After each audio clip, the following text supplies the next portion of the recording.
Format numerology நேயர்களுக்கு நர்மதாவின் அன்பான வணக்கம். நம்மளுடைய சேனலில் தொடர்ந்து பல்வேறு விதமான ஃபார்மட் நியூமராலஜி மற்றும் ஆன்மீகம் சம்பந்தமான தகவல்கள் பார்த்துட்ருக்கோம். அந்த வகையில் இன்றைக்கி நம்ம பார்க்க போகிற இந்த ஒரு பதிவில் நேயர்கள் கேட்டிருக்கக்கூடிய பல்வேறு விதமான கேள்விகளுக்கு தெளிவான பதில் கொடுக்கறதுக்காக நம்ம கூட இன்றைக்கி ஃபார்மட் நியூமராலஜியினுடைய தந்தை டாக்டர் மகா தனசேகர் ராஜா அவர்கள் இணைஞ்சிருக்கிறாங்க. வணக்கம் சார். வணக்கம்மா. சார், இப்போ நிறைய விஷயங்களை பற்றி நம்ம ஒவ்வொரு பதிவுகள்லையும் ரொம்ப தெளிவான விளக்கங்களாக மக்களுக்கு கொடுத்துட்ருக்கோம் சார். அதில் இப்போ உங்களை மாதிரி ஒரு லெஜெண்டாக இருக்கிறவங்க, நல்ல குருமார்கள், நல்ல ஆன்மீக சிந்தனை உள்ளவங்களுக்கெல்லாம் வாழ்க்கையில் முன்னாடி நடந்தது, பிறகு ஃப்யூச்சரில் நடக்க போகிறது, இதெல்லாம் கணிச்சு சொல்கிறது அப்படின்றது ஒரு சுலபமான ஒரு விஷயம். அது இறைவன் உங்களுக்கு கொடுத்துருக்குற ஒரு அருள்னு கூட வச்சுக்கலாம் சார். ஆனால் சாமானிய மக்களாக இருக்கக்கூடிய சில பேருக்குமே இந்த மாதிரி ஃப்யூச்சரில் இந்த விஷயம் நடக்க போகுது, இந்த மாதிரி ஒரு விஷயம் நடக்க போகுது அப்படின்றது ஒரு இன்ட்யூஷன் மாதிரி தோன்றது உண்டு சார். அது நடக்கிறதும் கூட உண்டு சார். இந்த மாதிரியான விஷயங்கள் நடக்கிறதுக்கான காரணம் என்ன, அப்படி நடக்கிறது பின்னாடி இருக்கக்கூடிய பின்னணி என்ன சார்? அதை பற்றி எங்களுக்கு கொஞ்சம் சொல்லுங்கள் சார். ஏன்னா நிறைய பேருக்கு இந்த மாதிரி நடந்து யோசிச்சு அதை லைஃப்லையும் பார்த்துருக்காங்கன்னு சொல்கிறாங்க. அதெல்லாம் நடக்குமா சார் உண்மையாகவே? கண்டிப்பாக இதில் இந்த மாதிரி விஷயங்கள் சாத்தியமானா கண்டிப்பாக சாத்தியம். இப்போ நீங்கள் கேட்ட மாதிரி உங்களை மாதிரி உள்ளவங்களால இது சாத்தியப்படுது. ஆமாம், அதில் எங்களுக்கு எந்தவித சந்தேகமும் இல்லை. சாமானிய மக்களுக்கும் ஒரு இதெல்லாம் நடக்குது.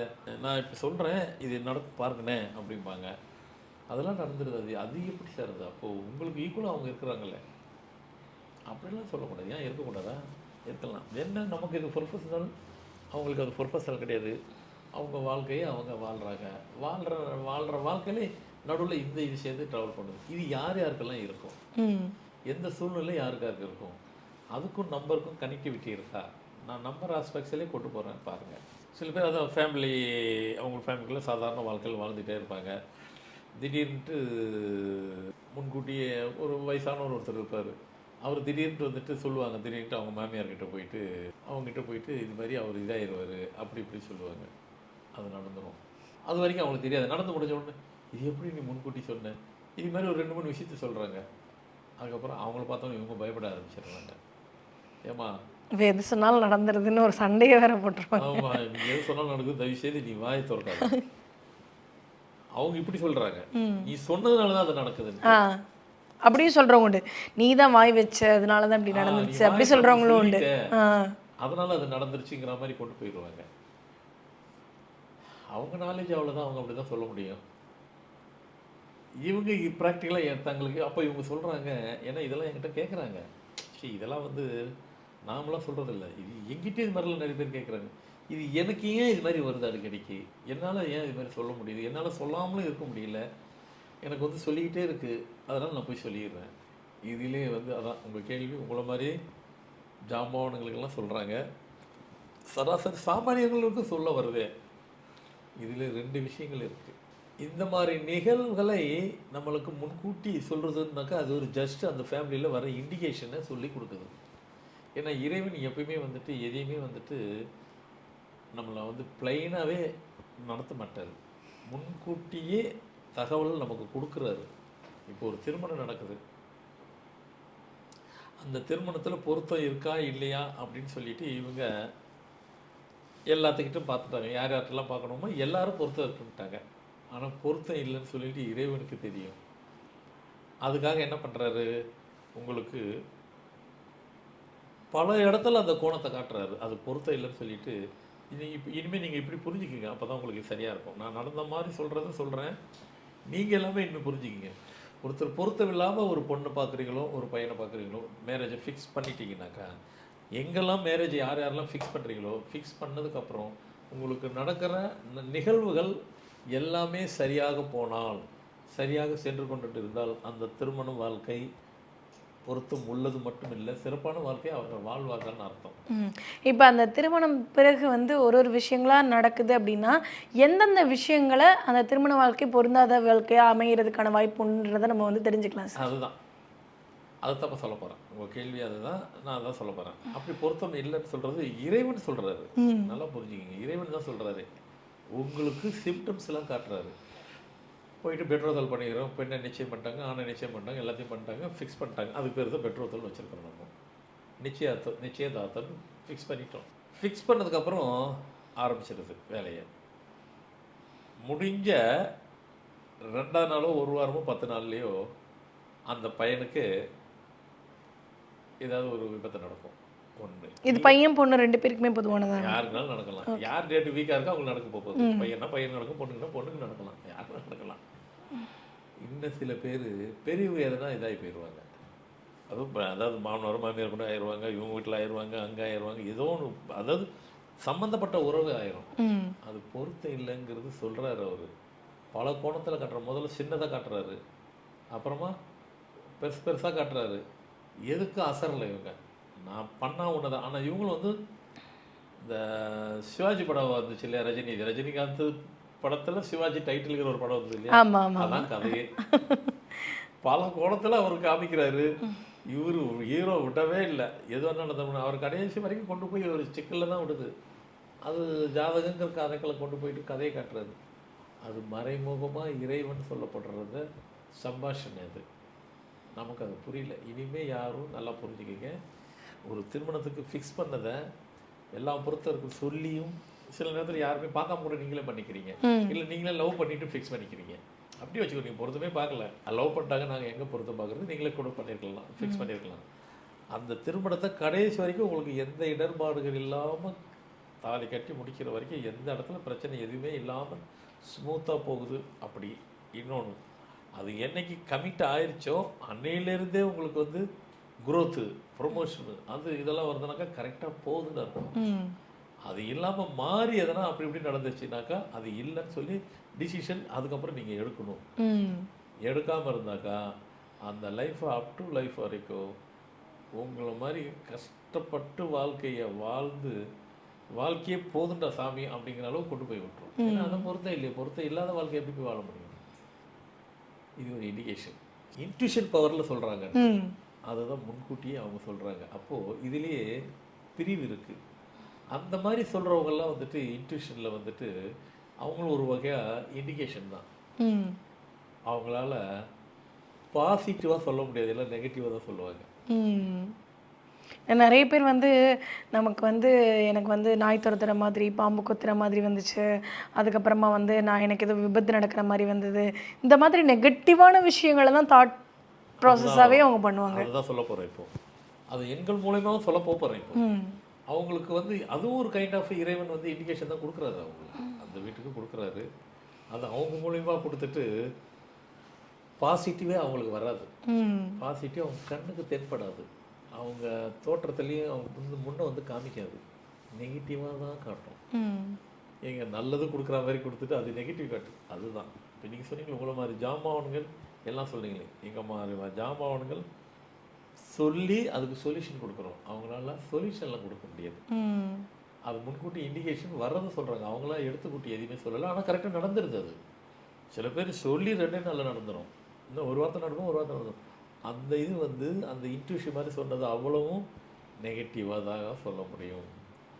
இது எந்தெந்த நம்பரில் வருது, யார் யாருக்கெல்லாம் இருக்குது, இப்போ நான் சொல்கிறேன், அது அந்த மாதிரி செய்கிறவங்க, அந்த மாதிரி பேசுகிறவங்க உங்கள் டேட்டில் அந்த நம்பர் இருக்கான்னு செக் பண்ணி பாருங்கள். ஆமாங்க, அப்போ உங்களால் வந்துட்டு நீங்கள் நான் சொல்லலை, அது உங்களை சொல்ல வைக்கப்படுறது. அது எப்படி அப்படின்னாக்கா, உங்கள் டேட்டுக்குள்ளே பார்த்தீங்கன்னா தேதி உள்ளே பார்த்தீங்கன்னாக்கா 8 இருக்கும், 7 இருக்கும், உங்களுக்கு அது வரும் இன்ட்யூஷன். 6ஆம் நம்பர் இருக்கும், 3ஆம் நம்பர் இருக்கும், உங்களுக்கு அது இன்ட்யூஷன் வரும். எது வேணாலும் இருக்கலாம், அது மட்டும்தான் இல்லை. நான் சொல்கிறேங்க, அது பொண்ணு குழந்தை பிறக்கணும், இப்போ ஆண் குழந்தை பிறந்துடும், நீங்கள் சொன்னது ஆண் குழந்தை பிறந்துருச்சு, அது சந்தோஷம் அது. ஆனால் அவங்க வீட்டில் எதிர்பார்த்தது பொண்ணு குழந்தை தான் வேணும்ட்டு.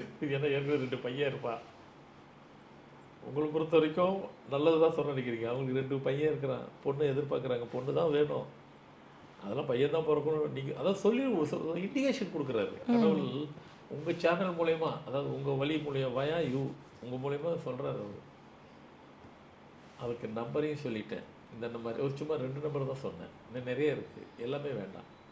இது கன்ஃபார்ம்டு 6-3 வயசு வருஷா 3-6 8-7 7-8 இந்த தேதி இருக்கிறவங்க உங்கள் டேட் ஆஃப் பர்த்தில் இந்த நம்பர் இருக்கிறவங்களுக்கு இது கண்டிப்பாக நீங்கள் இன்ட்யூஷன் பவர் இருக்குது, கண்டிப்பாக சொல்லுவீங்க, அது நடக்கவும் செய்யும். சரி, இப்போ இந்த எண்களில் பிறக்காதவங்களுக்கும் இந்த மாதிரி இன்ட்யூஷன் வந்திருக்கு சார். இப்போ எனக்குமே நான் வந்து இந்த தேதிகளில் பிறக்கல. பட் எனக்கு இந்த மாதிரியான ஒரு இன்ட்யூஷன் வந்து அத நான் சொல்லி அந்த மாதிரி விஷயங்கள் நடக்கவும் செஞ்சிருக்கு சார். அப்படிங்கிறப்போ அது என்னன்னு நம்ம எடுத்துக்கிறோம் சார்? நல்ல விஷயமா பார்த்துக்கிறதா? இல்ல ஏதோ ஒரு விஷயம் நெகட்டிவ் அப்படின்ற மாரி நான் எடுத்துக்கிறதா சார்? ஆமா. அடுத்து அடுத்து நான் சொல்லி கேப் விட்டதுக்கு சொல்றதுக்கு தான் கேப் விட்டேன். கர்நாக்குன்னு ஒண்ணு இருக்கு. ஆ. அது அடுத்ததுல போயிரும். கர் அது உண்மதானா சார்? சொல்லுவாங்கல்ல சார், மிரட்டுறதுக்காண்டி இவனுக்கு கருணாக்கு இருக்கு ஏதாவது சொல்லிடுவேன் அப்படின்னு. அது உண்மையா நடக்குமா சார்? 100% அதெல்லாம் அவங்க மூலியமா நடக்குது. ம். கர்நாக்கு இருக்கு. கர்நாக்குன்றது வேற. நம்பர்ல இப்படி சொல்லி இப்படி குடுக்குற இண்டிகேஷன் வேற. கர்நாக்குன்றது வேற.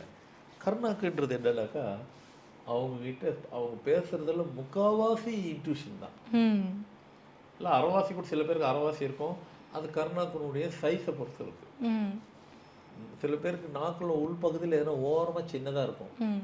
அது கண்ணுக்கு தெரியாத இருக்கும். ஆனா கர்நாக்கு இருக்கும். இப்போ நீங்க சொன்னீங்கன்னா உங்ககிட்ட கர்நாக்கு இருக்கு சார் எனக்கு. இருக்கா? இருக்கு. அதெல்லாம் சின்னதா இருக்கும். சில பேருக்கு நாக்கே ஃபுல்லா கர்நாக்கு இருக்கும். ம். அதெல்லாம் வந்துட்டு தெய்வ வார்த்தை தான் இருக்கும் அவங்க வாயில. பாசிட்டிவ் எல்லாம் அவங்ககிட்ட இருந்து வர வார்த்தைலாம் பாசிட்டிவ். அந்த மாதிரி நம்பர் வரும்போது நெகட்டிவ் வந்துச்சு. ம். இப்படி கர்நாக்குள்ளவங்க வார்த்தைலாம் பாசிட்டிவ் இருக்கும். ம். அதுக்கு தான் சொல்லுது. ஏன்னா அதை சொல்லி இதை சொல்றதுக்கு உண்டான வார்த்தைகளே இதான். அப்போ கர்நாக்குள்ளவங்களுக்கு வந்துட்டு அவ்வளோ பவர் இருக்கா? கண்டிப்பா இருக்கு. கடவுள் அதைத்தான் சொல்ல வர்றேன். கடவுள் அவர் எல்லா இடத்துலையும் தான் யார் கடவுளுங்கிறது நம்மளை வச்சே ப்ரூவ் பண்ண வைக்கிறார். நம்மளை வச்சே பேச வைக்கிறாரு. நம்மளை வச்சே இண்டிகேஷனை கொடுக்க வைக்கிறார். அப்போ கர்நாக்குள்ளவங்க அவங்க வாயிலேருந்து வர வார்த்தைகள்லாம் பாசிட்டிவாக இருக்கும். ம். நிறைய அவங்க எதை பேசினாலும் சரி. இந்த ஃபீல்டில் இருக்கிறவங்களெல்லாம் பார்த்தீங்கன்னாக்கா அப்படியே இருக்குது அப்படின்னு சொன்னாக்கா அது கர்நாக்கு இருக்குது. அப்போ நீங்கள் கேட்பீங்க எல்லாம் கரெக்ட். இப்போ உங்கள் மேலே எங்களுக்கு டவுட் இருக்குது. உங்களுக்கு சார், கர்நாக்கு இருக்கா? எனக்கெல்லாம் வந்து டவுட்லாம் கிடையாது சார். உங்களுக்கு கருணாக்கு இருக்கு, இறைவனோட அருள் இருக்கு, எல்லாமே இருக்குன்றத நீங்க வந்து எது சொன்னாலும் நடக்கிறத வச்சு நானே முடிவு பண்ணிட்டேன் சார். கேட்டு தெரிஞ்சுக்கணும் கூட இல்ல. இருக்கா சார்? கேட்கலாம். இப்போ இருந்தாலும் இருந்தாலும் ஒரு கேள்வியா அது இல்லை கேட்டீங்க. இருக்கா அதுதான் சார்? அடுத்த கேள்வி. அது அடுத்த கேள்வி இல்லை, இந்த கேள்விக்கு உண்டான பதில். எனக்கு கர்நாக்கு இல்லை, ஆ. வேற இருக்கு. என்ன இருக்கு? உங்கள் கை இருக்கு பாருங்க. ம். கைக்குள்ளே சக்கரம் மாதிரியே இருக்கும். அந்த ரேகைலாம் இருக்கு இல்லைங்களா, சக்கரம் மாதிரியே இருக்கணும். யார் யாருக்கெல்லாம் இருக்கலோ அவங்ககிட்ட இன்ட்யூஷன் பவர் இருக்குன்னு அர்த்தம். அதாவது இந்த இன்ட்யூஷன் பவர் அதனுடைய சிக்னிஃபிகேஷன் எங்கெங்கெல்லாங்கிறது உங்களுக்கு பல வரையாக பிரித்து காமிச்சேன் நான். ம். கையில் ஃபுல்லாக சக்கரம் இருக்கும். அதெல்லாம் வந்து அந்த மாதிரி சக்கரம்லாம் யார், அது பெரிய பெரிய மகான்களுக்கு தான் இருக்கும். ரிஷி, யோகி, மகான்கள். உடனே நீ மகானான அப்படி நீங்கள் கேட்டுறாதீங்க. நான் உங்களை மாதிரி சாதாரண ஆள் தான். அது இருக்குங்கிறத சொல்கிறேன். அதனால் அந்த வார்த்தைகள் ஓகே. கர்ணா கிடையாது. ஆனால் என் பையனுக்கு இருக்குது, மகாசராஜாக்கு இருக்குது. அவன் நாக்கு ஃபுல்லாகவே கர்நாக்கு தான். மொத்த நாக்கு நீங்கள் பார்த்துருக்க மாட்டீங்கல்ல. சார், நான்லாம் வந்து எந்த வார்த்தையுமே அவர்கிட்ட வந்து சார் ஏதாவது சொல்ல வந்தா சார் சார் சொல்லிடாதீங்க சார் சொல்லிடாதீங்க அப்படியே சார் இருக்கும். பயப்படுவேன். அப்படியே நடக்கும் சார். நடக்கும். எந்த வந்து ஃபுல்லாக சக்கரம் தான். ம். இந்த கையிலையும் ஃபுல் சக்கரம் ஃபுல்லாலாம் இருக்காது. ஒரு சில பேருக்கு 1 2 தான் இருக்கும். ஃபுல்லாக சக்கரம் தான் கையிலையும் கால்லையும். அதான் உச்சம். அதெல்லாம் அதெல்லாம் இறைவன் கொடுத்தது. அதை தான் சொல்ல வரேன் நான். எல்லாமே கொடுத்ததில் இறைவன் சொல்கிறது. நம்ம தூங்குறதே பக்கத்தில் உட்காந்து அவர் முடிச்சிட்டு இருக்கிறதே இறைவன் சொன்னா. இதெல்லாம் கூட நமக்கா வரும், நம்மளாம் வரையவே முடியும். முழுசாக அதே தான். அது சக்கரம், அது முழுசாக இருக்கிறது. அந்த சக்கரம் அது வேறு லெவலில் அது. அதனால் அதுக்கு இருக்கிறது வேற, இது வேற. அப்போது இன்ட்யூஷன்லி இந்த மாதிரி வகையான இன்ட்யூஷன் சார் உலகத்தில் சத்தியமாக எங்களுக்கு தெரிஞ்சு இன்ட்யூஷனை இவ்வளோ வேறுபடுத்தி மாறுபடுத்தி இதுக்குள்ளே இவ்வளோ விஷயம் இருக்கிறது சொல்கிறது நீங்களாக தான் இருக்கும். கண்டிப்பா சார். வேறு யாரும் சொல்லியிருக்க மாட்டாங்கன்னு நினைப்பீங்க. அதான் உண்மையும் கூட யாருக்கும் சொல்லவும் தெரியாது. எனக்கு எங்களுக்கு வந்து இப்போ வந்து ஒரு ஒரு ஆன்மீகம் சம்மந்தமான ஒருத்தர்கிட்ட பேசியிருக்கோமா, இல்லை ஃபார்மட் நியூமராலஜி சம்மந்தமான ஒருத்தர்கிட்ட பேசியிருக்கோமா, இல்லை வந்து இந்த மனோ தத்துவ டாக்டர்னு சொல்லுவாங்கள்ல, அந்த மாதிரி ஒரு டாக்டர்கிட்ட உட்காந்து பேசிகிட்டு இருக்கோமா அப்படின்ற மாதிரி ஒரு குழப்பம். எல்லா விதமாகவும் கரெக்டாக சொல்கிறாங்களே, எல்லா விதத்தையும் கனெக்ட் பண்ணி சொல்கிறாங்களே அப்படின்ற மாதிரியான ஒரு எண்ணம் பார்க்குற எல்லாருக்கும் வரும் சார். அதான் இப்போ என்ன நீங்கள் கேட்டிங்கன்னாக்கா நான் இதை தான் பேசணும்னு நினைக்காதீங்க. நீங்கள் பாலிடிக்ஸை பேசினா ஃபுல்லாக சொல்லுவேன். இன்டர்நேஷ்னல் பாலிடிக்ஸ் ஃபுல்லாக தெரியும். தேவையில்லை பேச ஒரு எனக்கு வரவங்களும் அவங்களும் வரத்தானே செய்வாங்க. ம். அரசியல் இருக்கணும் வராமல் எப்படி இருப்பாங்க? அது என்ன, நான் எல்லா ரகசியத்தையும் பாதுகாப்பேன். நமக்கு வேலை இருந்தால் யாரும் சொல்ல மாட்டோம் இல்லையா? தேவையில்லை. வரவங்க அவங்க ரகசியத்துக்காக தான் வராங்க. அவ்வளோதான். சாசனில் அப்படியே மெயின்டைன் பண்ணேன். இப்போ இல்லை, வெரி பிகின்லேருந்து மெயின்டைன் பண்ணிகிட்ருக்கிறேன். அதனால் இந்த பவருங்கிறது அது எங்கெங்கெல்லாம் இருக்கோ அதை வந்து நம்ம மெயின்டைன் பண்ணணும். ம். அதுதான் அங்கே முக்கியம். பாதுகாக்கப்படணும். அதனால் நீங்கள் வேலையில் எந்த இடத்துல அது கேட்டாலும் சரி, ஃபிங்கர் டிப்ஸில் எங்கிட்ட இருக்கும், மகாசராஜா கிட்டே இருக்கும். கண்டிப்பாக யார்கிட்ட பேசி பாருங்க.